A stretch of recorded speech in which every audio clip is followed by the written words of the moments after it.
Empezamos con esto. Pues vamos a empezar viendo la filosofía de Nietzsche, de Marx, ¿vale? Y el primer punto de la filosofía de Marx que vamos a ver es el materialismo histórico, que es el sistema filosófico que él utiliza, ¿vale? Este materialismo histórico sería el resultado de utilizar el método de Hegel, el método de la dialéctica hegeliana, a la interpretación de la historia. Lo que pasa que el método de Hegel lo usa de manera invertida, ¿vale? Eso no quiere decir que le coja el libro y le dé la vuelta, sino lo que hace es cambiar la óptica del planteamiento hegeliano, que eso lo estuvimos viendo en la clase de ayer. Básicamente, Hegel pensaba que la historia era el desarrollo de la idea, o que la idea se iba poquito a poco desenvolviendo a lo largo de la historia. Entonces, el protagonista de la historia eran los conceptos o el espíritu absoluto del que hablaba Hegel. ¿Qué hace Marx? Marx lo que hace es coger ese mismo concepto, o sea, esa misma metodología, pero darle la vuelta. Y él lo que piensa es que el protagonista del desarrollo de la historia es la materia, no el espíritu. ¿Vale? Eso sería el principio, sería la definición. Estamos aquí, en esta parte de aquí. ¿Vale? Estamos aquí. Esto me gusta de la cámara. Bueno, pues seguimos para adelante. La historia es que Marx está haciendo un materialismo, ¿vale? Pero él considera que su materialismo es completamente diferente a los materialismos que se habían hecho antes en la historia de la filosofía. Entonces lo que quiere es como diferenciarse del resto de los materialistas, ¿vale? Y explica en qué se diferencia. La primera diferencia, estamos aquí. A ver, aquí estamos. En esta parte aquí que pone la dimensión práctica del ser humano. La principal diferencia es en la percepción que el materialismo clásico tenía del ser humano y la percepción que tiene Marx del ser humano. ¿Vale? Para el materialismo clásico, el ser humano simplemente era un espectador. El ser humano se colocaba delante de la naturaleza y lo que hacía era observarla. Por ejemplo, Newton o los atomistas griegos, cuando intentan explicar cómo se forman las cosas, ellos simplemente observaban la naturaleza, intentaban desentrañarla utilizando la razón. Y Marx se quiere distanciar de esta posición. Él lo que dice es que el hombre no se define por su capacidad de pensar ni por su capacidad de observar la naturaleza. El hombre se define por su capacidad de transformación. El hombre tiene una dimensión activa, el ser humano tiene una dimensión activa, que es lo que nos define. Y esa dimensión activa es la cualidad que tenemos de trabajar, ¿vale? ¿Cómo entiende Marx el trabajo? Pues el trabajo sería la capacidad que nosotros tenemos de transformar la materia, de transformar la naturaleza, para satisfacer nuestras necesidades. Entonces, esa capacidad que tenemos de transformar la naturaleza para satisfacer nuestras necesidades es el motor que mueve la historia y hace que ese sistema hegeliano invertido pueda interpretar lo que ha pasado a lo largo de la historia. Os pongo un ejemplo concreto para que entendáis un poco de qué va la movida esta. Vosotros, si vais andando por el campo y os encontráis un palo no deja de ser un palo, ¿vale? Pero si vosotros cogéis ese palo y con una navajilla lo afiláis y hacéis una lanza, y esa lanza la utilizáis para cazar animales, ¿vale? El palo deja de ser simplemente un palo, el palo lo has transformado y le has dado sentido, y has creado un utensilio para cazar, ¿vale? Y a partir de ahí, por ejemplo, empezaron los primitivos a cazar animales y empezaron a juntarse para cazar a los animales juntos y así podés comer más. Entonces, como que esa capacidad del ser humano de transformar las cosas y de satisfacer sus necesidades es lo que ha movido la historia. Y eso es lo que diferencia el materialismo de Marx de los materialismos anteriores. ¿Vale? Entonces, por apuntalar la idea ya la última vez, el problema del materialismo clásico es que habían olvidado al sujeto, habían dejado al sujeto con un papel meramente pasivo, y Marx en su materialismo al sujeto, al individuo, le da un papel totalmente activo. ¿Vale? Y pasamos a la siguiente, las dos tesis del materialismo. ¿Vale? Ahí se me ha olvidado, esto que viene aquí del Days Before the Exam no tiene nada que ver con la presentación. Vamos con las dos tesis del materialismo marxista, ¿vale? Todo su sistema filosófico se basa en dos ideas. La primera idea le he puesto de nombre las relaciones materiales, ¿vale? Os lo explico. Según Marx, el hombre se relaciona con la naturaleza y con el resto de los hombres para intentar así satisfacer sus necesidades vitales. Esa relación del hombre con la naturaleza y con el resto de los hombres es lo que más denomina las relaciones materiales. ¿Vale? Y aquí es donde ocurre lo que he contado antes. El hombre lo que va a hacer es usar los materiales para transformarlos y así producir, o sea, satisfacer sus necesidades y quedaros con este concepto. Y así producir vida social. ¿Vale? Vale. ¿Y lo que estáis haciendo con el micro? Y yo Que parece que va a reventar. Micro, por Alguno que le favor. está dando con la salchicha. Y después, la segunda tesis, es que es la hora del aperitivo. La segunda Vamos a ver, tesis, es que si alguien no lo está utilizando, que lo apague. eso, os podéis silenciar. Vamos a ver, apagar el micro y cuando vayáis a hablar lo encendéis. Es que si no tenemos aquí un jaleo que es imposible. No me da la gana. Menos mal que está aquí Alguien Candela habla para poner como orden. un robot. Es que se escucha una mierda. La candela se va a caer en breve. Escucho muy mal. Oye, Andrés. Venga, chicos, Algún móvil sigo, va a reventar. sigo y el que quiera hablar, que le dé a hablar. Mira. Vale. Entonces, cuando queráis hablar, reactiváis el micro. Que eso, que es lo que os estaba contando. Que la segunda tesis, ¿vale? Consiste en que las relaciones materiales, esa capacidad del hombre de transformar la realidad, son las que dan lugar a la ideología, a la forma de pensar, ¿vale? Entonces, la segunda tesis, el resumen sería que la forma en la que organizamos nuestra sociedad, las leyes que tenemos, las formas de pensar que tenemos, las normas morales, todo eso va a depender de las relaciones materiales que hemos explicado en la tesis primera, ¿vale? Esas dos tesis van a dar lugar a dos conceptos que luego vamos a retomar, que son el concepto de infraestructura económica y de superestructura política, ¿vale? Pero vamos, la idea es esta. ¿Hasta aquí hay alguna duda?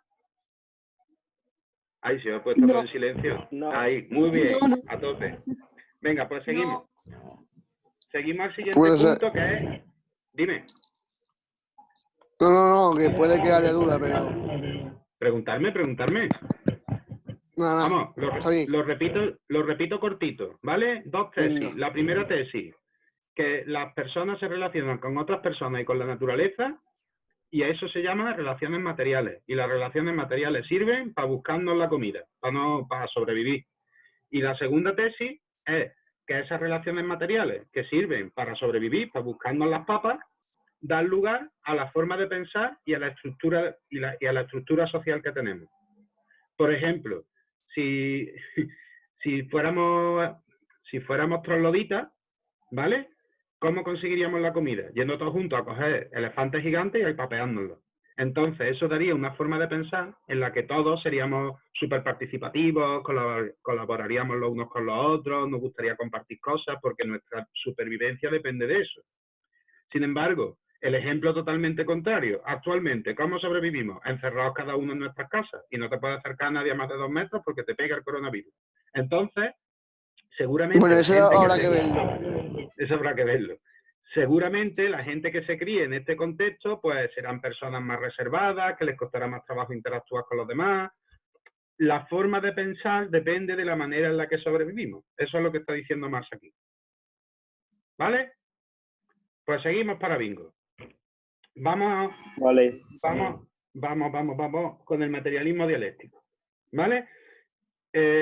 Como vemos, el materialismo que está proponiendo Marx es un materialismo muy peculiar, porque no es un mecanicismo al modo de Descartes, ni es una filosofía idealista al modo de Hegel, y ni siquiera es una filosofía metafísica. Es algo muy propio de Marx y del planteamiento marxista, y luego veréis por qué. Marx se preocupa de dejar claro que su materialismo dialéctico se enfrenta radicalmente a cualquier forma de idealismo. Él piensa que las filosofías idealistas están todas radicalmente en contra del planteamiento que está haciendo. Entonces, voy a explicar ahora los diferentes idealismos que hay y por qué Marx está en contra de ellos. El primero de los idealismos que tenéis es el que pone ahí, que la lío. Es idealismo filosófico, ¿vale? El idealismo filosófico, según Marx, consiste en que todas las relaciones que se establecen entre el hombre con el resto de hombres y todas las relaciones que se establecen con el hombre y la naturaleza se interpretan desde un punto de vista ideal, o desde un punto de vista cultural, o desde un punto de vista racional, ¿vale? Este tipo de filosofía idealista piensa que el hombre es un zon logón, es un ser racional, y todas las relaciones materiales en las que Marx justifica su filosofía las interpretan desde un punto de vista ideal. Por lo tanto, Marx no puede aceptarlas. ¿Vale? ¿El primero bien? Bien, pues sí. Gracias. El segundo, el materialismo, o sea, el idealismo idealista. Esto parece como una redundancia, pero Marx lo llama así.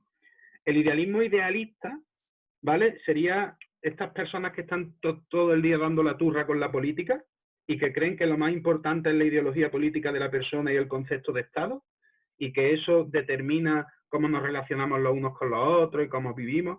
Entonces, Marx ve ahí, en ese tipo de idealismo idealista, o ese tipo de idealismo político, por llamarlo de alguna manera, ve también un idealismo, ve también una interpretación de las relaciones materiales desde una perspectiva racional, que es la aparta. El tercer tipo de idealismo es el que habla ahí, el que viene ahí en la lista como idealismo conservador, ¿vale? El realismo conservador está relacionado con la historia, ¿vale? Está relacionado con posturas de interpretación de la historia. El idealismo conservador consiste en entender que el momento histórico en el que estamos y el devenir de la historia es algo absoluto, algo que no se puede cambiar, algo que se asume que es así y punto, ¿vale? Lo que podemos entender como ajo y agua. Piensan que la historia es como un destino y que eso se va a cumplir sí o sí, y da igual lo que nosotros hagamos, como que la historia tiene unos ciclos que se repiten constantemente y por mucho que nosotros nos esforcemos, nunca vamos a cambiarla, ¿vale? Esto es radicalmente contrario al planteamiento de Marx, porque, como ya podéis intuir, si el hombre tiene un papel protagonista en la transformación de la naturaleza para que la historia se desarrolle, el hombre puede transformar la realidad. Entonces es totalmente contrario a esta postura que piensa que la historia siempre es de la misma manera y que hay como un destino que nos determina. Y por último, el idealismo legitimador, perdón. El idealismo legitimador... Marx, Rafa, Dime. Marx defiende la idea de que puede cambiar, ¿no? Claro, la idea central del marxismo es la capacidad que tiene el ser humano de transformar la realidad. Y precisamente esa capacidad del hombre de transformar la realidad es la que va a hacer que lleguemos a un mundo mejor. Vale, vale. ¿Vale?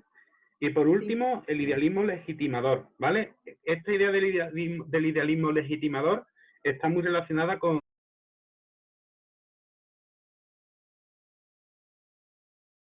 ¿Qué ¿Qué ha pasa? pasado? Rafa, Se ha ido. Se ha Rafa, quedado pillado. no se te Oye. escucha. no se escucha. Y yo, qué locura, ¿no? Qué paranoia. Se va a Pintarse la cortar todo. mano. Sí, yo no escucho nada. Aquí Y sigue yo- hablando. Oye, ¿qué ha pasado? Uy, unos cables. Un Uy, momento, ¿sabes? está en proceso. ¡Que me meo! Irene, ¿tú qué te llamas? ¿Sara Garbe? ¿Quién ha dicho El iPad de su hermana. El Ale, que reventado, ¿verdad? ¿Quién ha dicho está en proceso?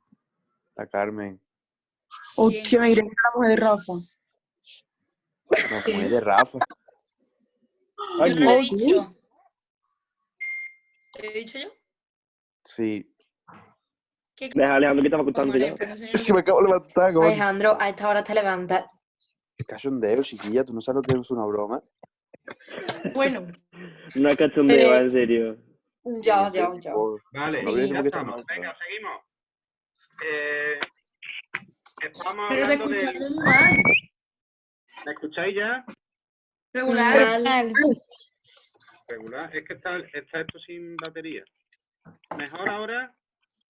No. No, Joder. Pues vaya. Pues yo te escucho bien, Rafa, y no es cachondeo. Vale. Yo a ti te escucho también muy bien. Bueno, vamos a intentar seguir. De todas maneras, estoy grabando el vídeo, ¿vale? Será problema del wifi. Voy a seguir. Ahora Eso, que sí. estábamos... Venga, ya está. No, ahora Es que no. estaba quedando esto sin batería. Venga, seguimos, que nos liamos. El idealismo legitimador, ¿vale? Esta crítica es a Hegel directamente. Porque piensa más que muchos filósofos idealistas, en concreto Hegel, utilizan esa visión idealista de la realidad y del Estado para justificar un Estado político concreto, ¿vale? Hegel, que vive en Alemania a principios del siglo XIX, intenta justificar los gobiernos absolutistas y totalitarios y piensa que la Alemania de principios del siglo XIX es el máximo desarrollo posible de la humanidad. Vamos, más lo que le viene a decir que es un poco un lameculo del sistema político de ese momento y que su filosofía la filosofía no puede justificar ese tipo de sistemas políticos. ¿Vale? Pues nada, con esto terminamos lo que sería la explicación del materialismo histórico. Y vamos a empezar con el siguiente punto del tema, que sería el punto 3, que se llama la producción. ¿Vale? Pero, Rafa, dime, esto dime. está dentro de la filosofía. Claro, el punto 0 fue el trabajo que hiciste, que eran las influencias que había recibido Marx, ¿vale? El punto 1 fue la introducción al contexto, que explicamos el contexto histórico y el filosófico, que fue la clase de Yesterday. Y ahora hemos visto el punto 2, que sería el materialismo histórico, que eso ya sería desarrollo de la filosofía de Marx, y seguimos con la filosofía de Marx en el punto 3, con un apartado que se llama la producción, ¿vale? Y vamos a empezar intentando definir qué es la producción. Por cierto, a los dibujitos no le echéis mucha cuenta, es que he cogido un diseño de Canva y era algo de niños chicos. Así que, pero bueno, el contenido está bien. Vamos a empezar por la definición de la producción. Habíamos visto que la capacidad que tenía el ser humano y que lo definía como ser activo